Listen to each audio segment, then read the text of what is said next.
Mathews, as I'm sure you know by now.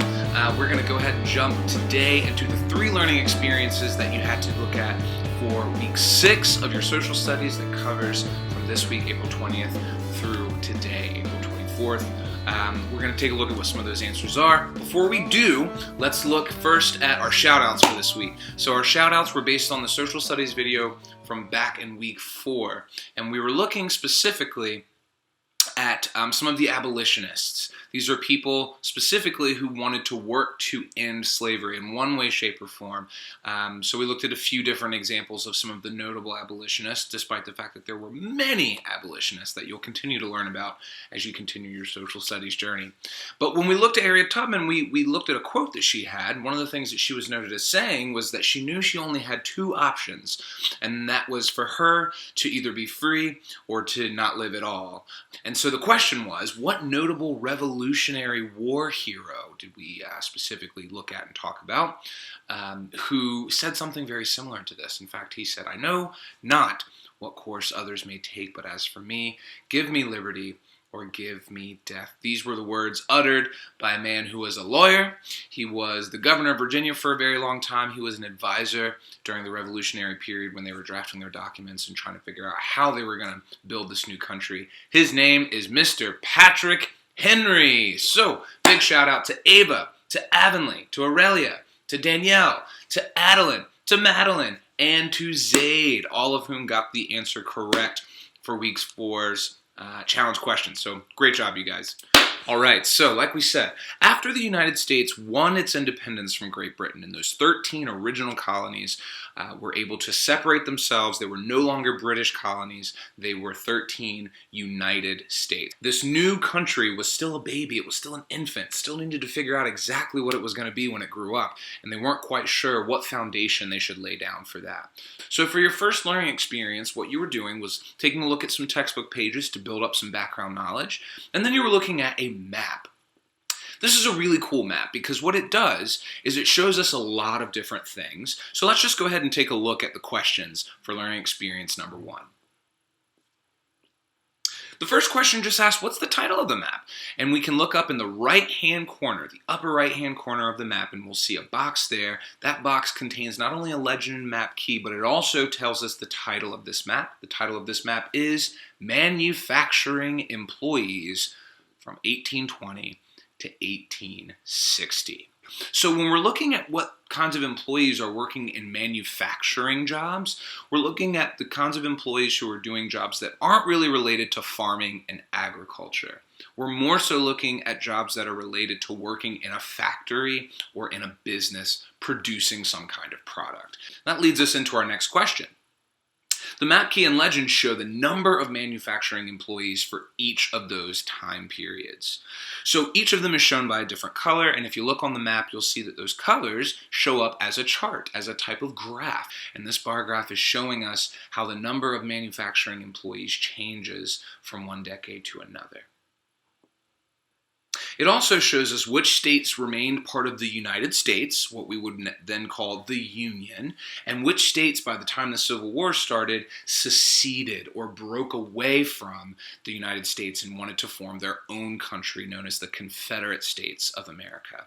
This map key and legend is also really handy because it has a scale. It has a scale that can help you make a better and more accurate estimate of how many people are represented by each of the bars in the bar graph. Number 3 says, what do we see in terms of the differences between the number of employees in the North who worked in manufacturing jobs from 1820 to 1860? What happens to that number of manufacturing employees? Well, if we look at all of our states that are situated in the northern portion of the United States, we can see massive changes in the number of manufacturing employees. In fact, the number of manufacturing employees skyrockets in some cases, especially when we're looking at states like New York or Pennsylvania or Ohio. We can see that there was a consistent and steady growth of these manufacturing jobs. However, number 4, not so much in the South. The growth is very, very minimal. Not a whole lot of growth from one decade to the next. So what does this tell us? This tells us that there's not as many manufacturing jobs in the South as there are in the North. The South's manufacturing employees didn't grow because the South wasn't really creating a whole lot of manufacturing jobs. The majority of the manufacturing jobs were being centralized in the northern states. Another thing that I know is that the South, according to my background knowledge, was using a lot more slave labor. This was something that was taking place in the South much more than it was in the North. So the conclusion that I draw here is that because the South's economy was much more agricultural, they were relying on slave labor more. So they didn't really have a whole lot of manufacturing employees because most slaves were not considered employees at that particular time. Another conclusion that I can draw is that because the South's economy was much more focused on agriculture than it was on manufacturing, this just meant that there weren't going to be a whole lot of manufacturing jobs being created in the South. There wasn't as much of a need because their economy was already booming based on the agricultural lifestyle. Now, for learning experience number 2, we were tasked with looking at 4 specific vocabulary words: rural, urban, industrialized, and agricultural. We wanted to think specifically about how those words relate to the North and to the South. So let's start just by defining what those words are. Rural areas, and this refers to a spot of geography, and this isn't just how the land is shaped, this is also how people have used that land. Rural landscapes are going to have a whole lot less people, less buildings, less businesses. It's going to be not as much a city or town type of feel. Big open space with not a lot of people, not a lot of housing, not a lot of businesses. Urban, on the other hand, are built-up areas. These are areas where there are a lot of people, a lot of buildings, a lot of businesses, and people are living in very close proximity to one another. Odds are, most of us are living in an urban environment. What that means is that we're living in a place where there are houses and buildings all right next to each other. When we're looking at the differences between industrialized and agricultural, industrialized is going to be an economy that has lots of factories and businesses. So you'll see a lot more machinery, or at least businesses or factories that rely on machinery to create products. Agricultural is going to be an economy that's mostly based on farming and livestock. This doesn't mean they don't use machines. It just means that they're not producing materials that require the usage of machines in exactly the same way. Now, in today's world, industrialized and agricultural would be a little bit more difficult to tell the difference between because those two have melded. In fact, the industrial accomplishments and inventions have been a major help to the agricultural economy as well. Machines for plowing, for harvesting, for planting, for watering, for spraying things like pesticides. Those are things that are all made in the industrial sector of our economy, yet they go toward helping out the agricultural sector of our economy. What we should see in the images that you were able to draw is that the North scene should depict something that looks a little bit more urban and a little bit more industrialized. We should see more people, more buildings, more houses, maybe even people working in a factory using machines to create objects and products, etc. Your southern scene, however, might have looked a little bit different. Probably a lot fewer people in your southern scene. You're going to see that this is a more rural area because there's not going to be as many people living right next to each other or interacting right next to each other. We also should see some evidence of agriculture in your scene as well, something that depicts farming. You may have even chosen to depict the inhumane system of slavery in your southern scene. And while that may not have necessarily been pleasant for you to depict, it is an accurate portrayal of what life in the South would have looked like between 1840 and 1860. Between 1820 and 1860. For learning experience number 3, question number 1 says, why was the economy in the North considered industrialized? Well, the reason why the economy in the North was considered industrialized was because it was made up of a lot of factories, businesses, and warehouses. And these were used for making things like paper, cloth, a lot of the other things that we talked about earlier in the video. Number 2 says, what was an effect of the Southern economy being based on agriculture? Notice this question says, what was an effect? Lots of effects of the South's economy being based on agriculture, but one of them, and it's spelled right out here on this map, is that they were relying a whole lot more on slave labor. Number 3 says, do you think the North relied on slave labor? And this says, do you think? So we would have to basically be making an inference or drawing a conclusion here. The North did not rely on slave labor since most of the northern states, for one, had outlawed slavery.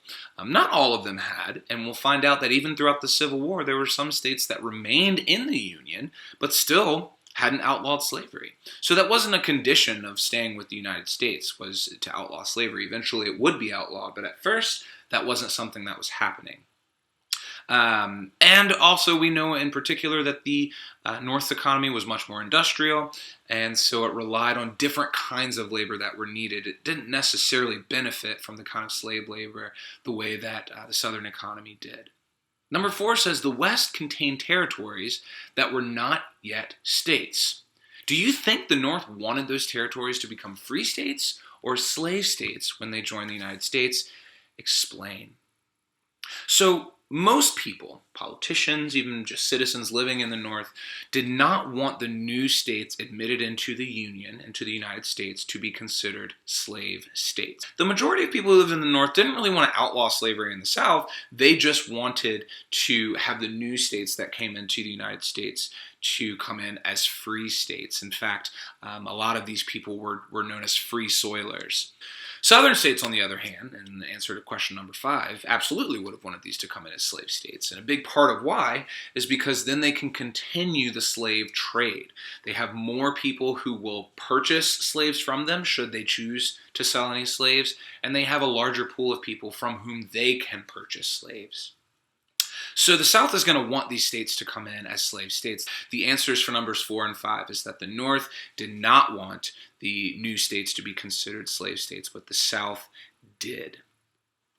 All right, in today's challenge question, this is going to be a pretty simple one. Today's challenge questions, this is going to be a pretty simple one, but I want to know in particular, the South, we keep saying, was an agricultural economy. They depended a lot on cash crops that they could grow and sell, and they specifically depended a lot on the slave labor in order to produce those. Because of that, there were 2 major crops that were being grown, harvested, and sold as cash crops in the South, and this was a major staple of the South's economy. What I want to know from you in this week's challenge for comments is, what are those 2 crops? What were the names of the 2 crops that were very, very popular in the South, that grew very well in the South, and that became major sources of economic growth for the South? What were the names of those 2 crops? All right, folks, have a great weekend. I can't wait to talk to you again next week about what we're learning about social studies. As you know, is my favorite subject in the world. I love talking about it. Feel free to comment just to say hello. Feel free to shoot me an email. I'd love to hear from you. Missing you guys like crazy. Always am. Can't wait to be able to see you again. Bye-bye.